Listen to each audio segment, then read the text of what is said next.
Hey there and welcome to BingeBot, where we recap all the latest and greatest TV shows to help keep you in the loop. Today we're checking out Criminal Records Season 1, a bleak crime thriller that will constantly keep you guessing.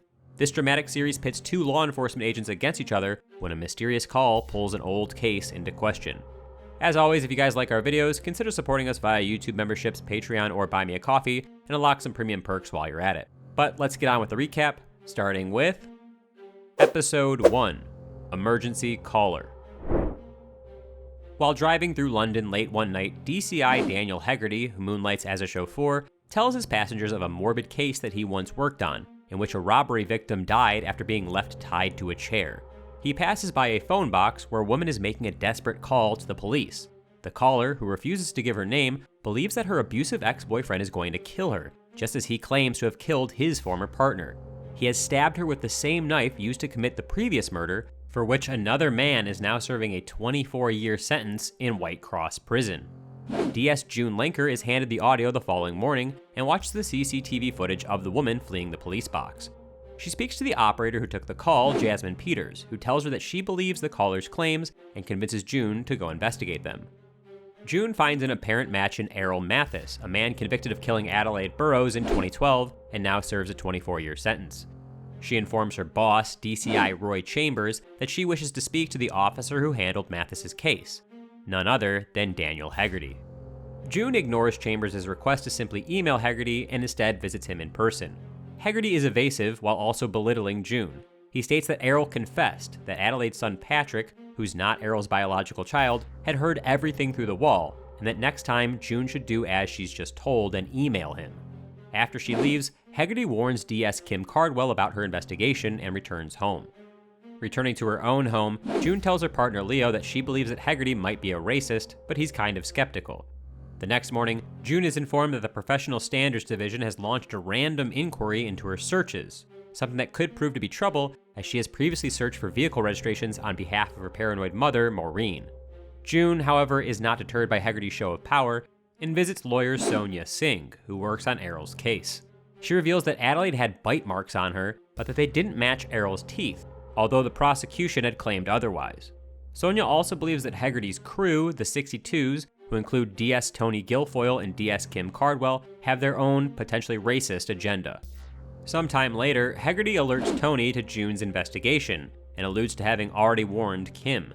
Meanwhile, June investigates Patrick, who was arrested for drug possession at age 12, but he was never charged. Patrick now has a girlfriend, Lisa, and a job in a restaurant, but refuses all contact with Errol, and still experiences horrible flashbacks.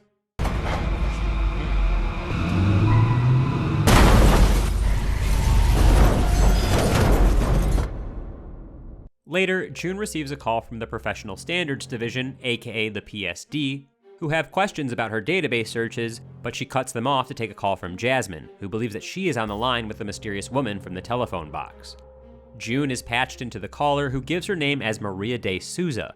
Maria is trapped in a bathroom and trying to escape her enraged boyfriend, so hoping to save her, June races to her flat, but she proves too late, arriving just as Maria is seemingly thrown from the 9th floor. After confirming that Maria is dead, June rushes upstairs to face the killer alone. Episode 2, Two Calls. June charges into the building to confront the killer and finds apartment 942 seemingly deserted, though clearly the site of a struggle. However, the killer foolishly returns for his phone, and June pursues him into a lift. They fight, and she is almost strangled before the doors open and the man escapes. Later, while recovering in the hospital, June identifies her assailant as Clive Silcox, after Chambers shows her a series of photos. The next day, at Chambers' request, she heads to Maria's tower block, where Hegarty is heading the investigation. He informs her that Silcox is already the subject of a live investigation, which the new murder case will be incorporated into, leaving June out of the loop. June requests Hegarty's permission to interview Silcox once captured, but he rebuffs her, claiming nothing suggests that Maria was the original mysterious caller. Back in Chambers' office, June is presented with a list of her search violations by the PSD. Yet, she remains committed to her sleuthing, tracking down Errol's mother, Doris. Doris, however, believes that June is working with Hegarty to further frame Errol and angrily dismisses her. This results in a call from Sonia asking why June is harassing Doris. June admits that she is looking for connections between Silcox and Errol, and Sonia reveals that they went to school together. Meanwhile, Hegarty meets with Kim, requesting information on anything concerning Wilcox that June could use against him. The following day, June tells Leo about the searches that she's being investigated for, revealing that she did so in her desperation to prevent her mother from being sectioned. She is again frustrated by Leo's ignorance as to his white privilege. June then receives a tip-off regarding Silcox's whereabouts and leaves immediately for the house of his ex-girlfriend, Dawn. Arriving there, she realizes that Silcox is in the building, holding Dawn and her mother hostage. In desperation, he sets the house on fire and tries to take his own life, but June is able to save the two women along with Silcox. At a meeting the next day, June discovers that Silcox has confessed to murdering Maria and again raises her belief that Maria was the original caller. Hegarty demands proof, and June cites Maria's stab wounds, something she is only aware of thanks to her coworker, Chloe, illicitly sharing the pathology report. Hegarty is immediately suspicious how she knows this, but June claims that she saw the wounds on Maria's body. Chambers ultimately agrees to let her interview Silcox, provided that she doesn't mention Adelaide. However, she inevitably does so, and the interview is terminated. Chambers then informs her that they have conducted a voice analysis, proving that the original caller and Maria are not the same person. June is distraught, but then Chloe shares some important news. There are rumors that Hegarty had already done a voice analysis, meaning that he knew Silcox wasn't the culprit, but he played June to humiliate her. The day after Silcox murdered Maria D'Souza, Hegarty had that forensic report and the two calls fast-tracked overnight. Why? Why would he do that? Her determination renewed, June illegally plays the recording to Sonia, who notes what this means, that the original caller is still alive. Episode 3. Kid in the Park. After a young boy is shot in the head at the park and left in a coma, Hegarty is given the case and leads the investigation, with a team including Kim and June, who volunteers in order to keep an eye on her adversary. In the background, June is still colluding with Sonia and wants to keep a focus on the mysterious caller, but Sonia insists that she review Errol's case files. Upon doing so, she discovers that Errol had Adelaide's blood on his clothes and then fled the scene with Patrick before crashing his car, but he lacked a motive or anything else to prove his guilt. The police concluded that the crash was a murder-suicide attempt, but Sonia believes that he was actually attempting to reach his mother, Doris. She asks June to visit Errol at Whitecross, promising that she can arrange this without Hegarty's knowledge. Hegarty, though, is aware that June is still pursuing the case, thanks to a visit to Tony, who shows him the flyers that June has been distributing in her attempts to find the anonymous caller. June is then called to the hospital by Hegarty, as the shooting victim's mother has requested her specifically. Afterwards, Hegarty and June talk in his car, and June finds a card for his chauffeur business. She then departs for Whitecross, where she tells the prison officers that she's visiting a Samson Michaels. However, this is Sonia's ploy. She will meet with Michaels, leaving June to take her appointment with Errol. Errol, though, is a broken man, uncertain of his own guilt. During the conversation, June learns that he had an alibi, a man called Mustafa, but Mustafa was unable to be found. Meanwhile, Hegarty's underworld connections have enabled him to track down the suspected gunman of the kid, Jason Reeve. June is called in to assist, and by this point, Hegarty has been tipped off by Tony about June's visit to Whitecross, and so when he sees Reeve approaching her on the CCTV, he holds off on warning her, but a junior officer enters the room, belatedly forcing his hand. June is shot at but unhurt, and thanks to Hegarty for saving her, she cunningly volunteers the truth about where she was, but not who she saw, leaving her foe uncertain. A press conference is then held concerning the now arrested Reeve, with June included for diversity reasons. Afterwards, she receives a call from the officer who handled Patrick's drug case. He reveals who prevented Patrick from being prosecuted, a CID officer with a Glaswegian accent, revealing it to be none other than Hegarty. Episode 4. Protected. In the interrogation chamber, Reeve confesses to Hegarty, who later proceeds to question June in front of the police team as to whether she believes him. June thinks him guilty. Hegarty, however, notes that Reeve kept the murder weapon and believes that he was threatened into taking it and confessing. He is proven correct when a witness claims that the gunman was white, and Reeve implies the shooter was Turkish. While pursuing the name of this man, June has an epiphany. The spelling of Turkish names is variable. What if the officer who investigated Errol's alibi misspelt Mustafa's name? Turkish names, they trip people up. I just googled the name Mustafa. So what if the officer wrote down his name with the wrong spelling? What if we've been looking for the wrong Mustafa? Meanwhile, thanks to Doris's contacts, June finally has a potential name for the mysterious caller, Carla. While visiting Adelaide's grave, Doris mentions this to Patrick, who appears horrified at the prospect of Errol being freed. Patrick then visits Hegarty at his house, who offers to explain again what happened. He tells Patrick that they found Errol's alibi, who denied ever meeting Errol.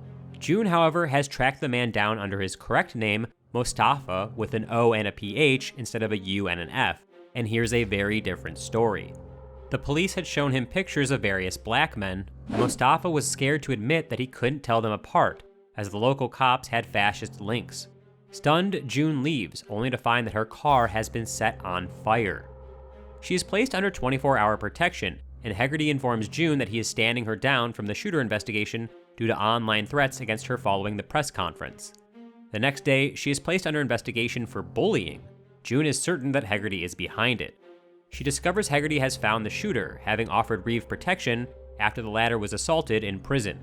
Later, Chloe admits that she was the complainant after coming under pressure for sharing Maria's pathology report.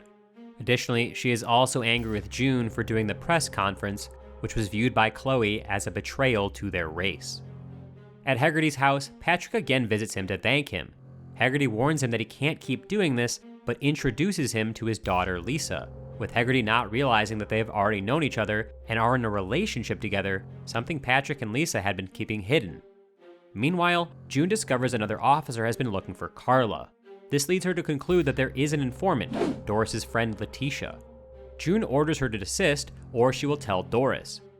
She then confronts Hegarty over the phone, and all niceties are finally set aside, with Hegarty threatening June. Undeterred, June tells a supportive Leo that Hegarty was rattled and she will keep pushing. Later, Carla calls Sonia and June, telling them to forget her, as they're going to get her killed by him. Whoever he is protected.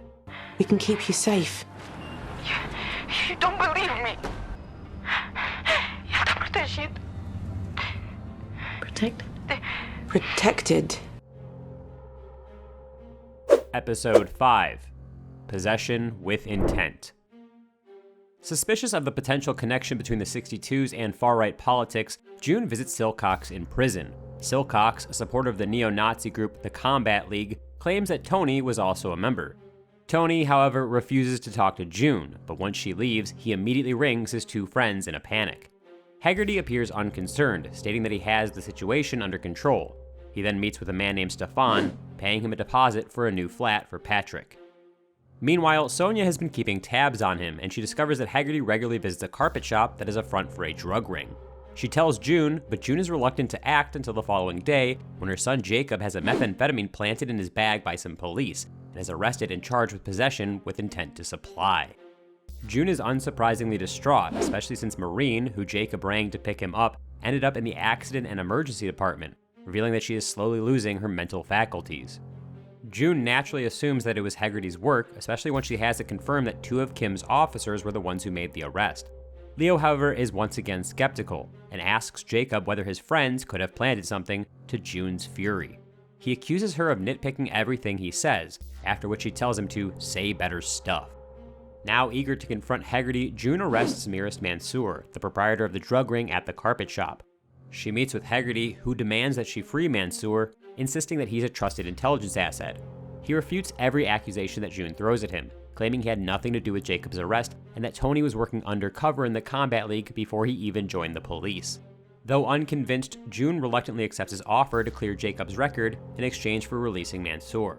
Hegarty was at least being truthful about Jacob, since he is enraged with Kim for targeting the young boy. He had intended to get June sacked for harassing Tony, a disabled fellow officer, but that plan is now dead.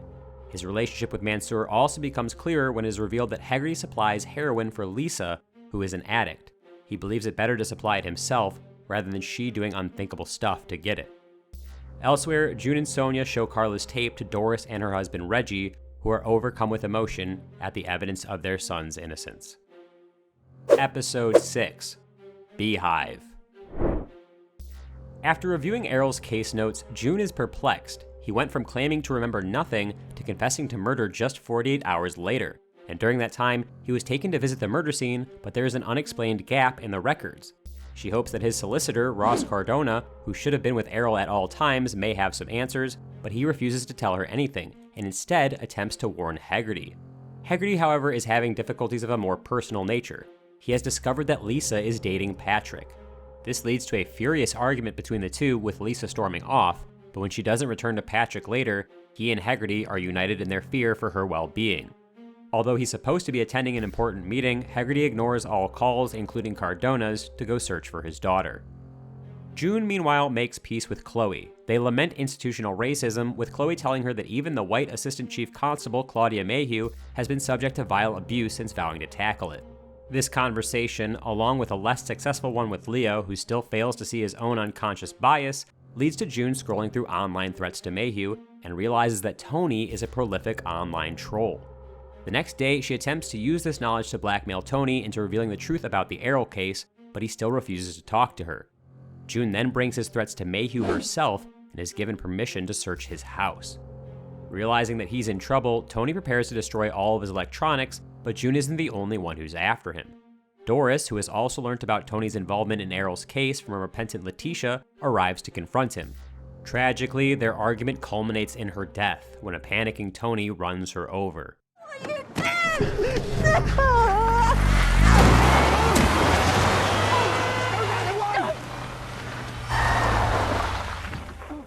Meanwhile, Haggerty, who has finally found Lisa, attempts to take charge of the resulting investigation, only to discover that Mayhew has placed June in command.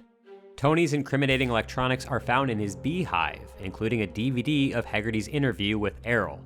Watching the tape, June realizes that Haggerty is feeding Errol answers by making hand movements, leading Errol to confessing. Once again, she confronts him and demands to know the truth, and Haggerty finally agrees. Episode 7. The 62s. Haggerty describes the chaos of the 2011 London riots. Errol is one of the looters, and weeks later, Adelaide is murdered.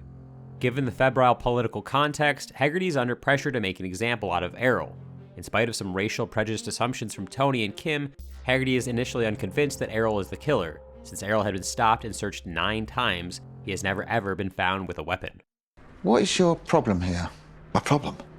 He's been stopped and searched 9 times. 9 times, not once has he been carrying. So my problem is, Tony, show me the facts. Once Errol is arrested, the demands on Haggerty only intensify, with Errol's disclosure of his alibi. Haggerty is also personally anguished with his wife having recently died, and Lisa distressed by his continual absences. When Mostafa is questioned, it is not by Haggerty, but by Tony and Kim. Haggerty meanwhile interviews Patrick, and discovers that Adelaide and Errol had fought over money.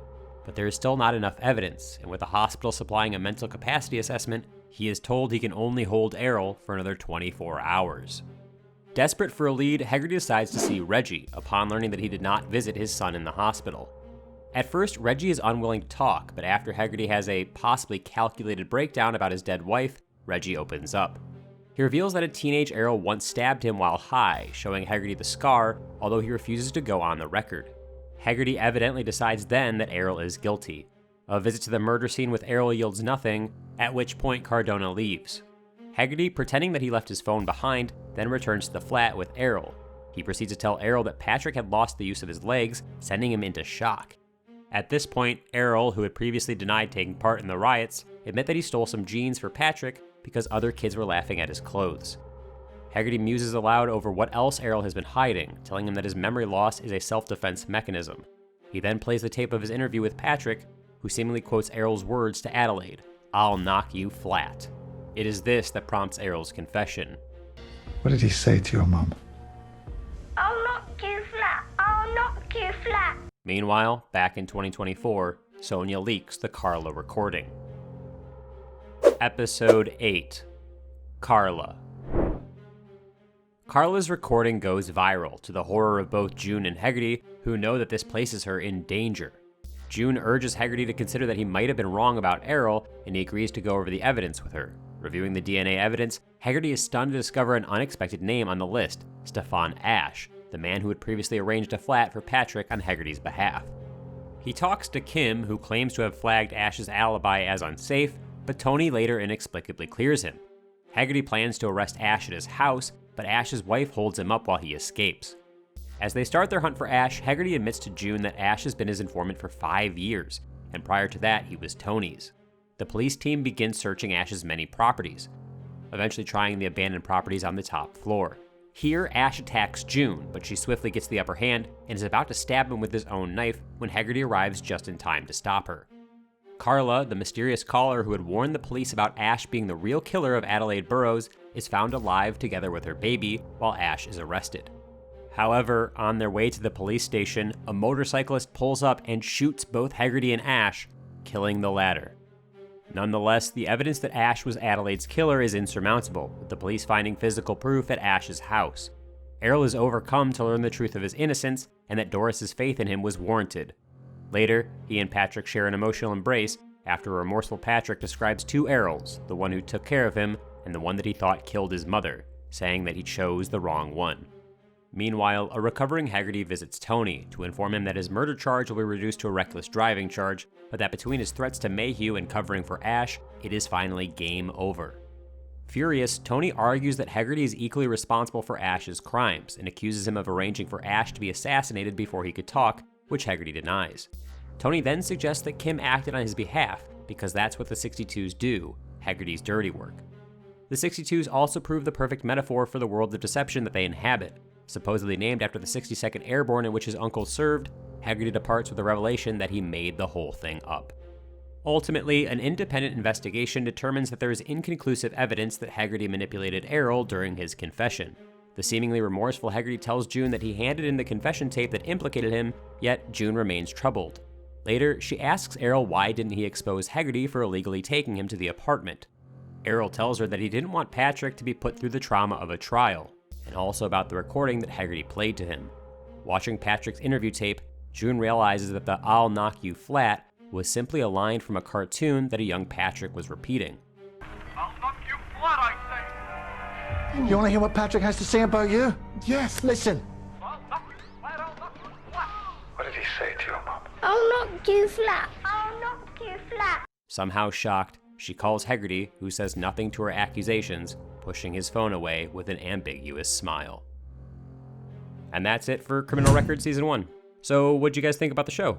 Feel free to comment below and let me know your thoughts. Thanks for checking out the recap and for watching it all the way through the end. If you liked the video, please consider sharing it with a friend or maybe just dropping us a like, as it really does help the channel grow. If you want more content like this, don't forget to subscribe to our channel and ring the notification bell so you never miss a new video in your feed. Thanks again to all our viewers and all of our loyal contributors on YouTube memberships, Patreon, and Buy Me a Coffee. Your support means the world to us. We'll be back soon with another recap, but until then, BingeBot is logging off.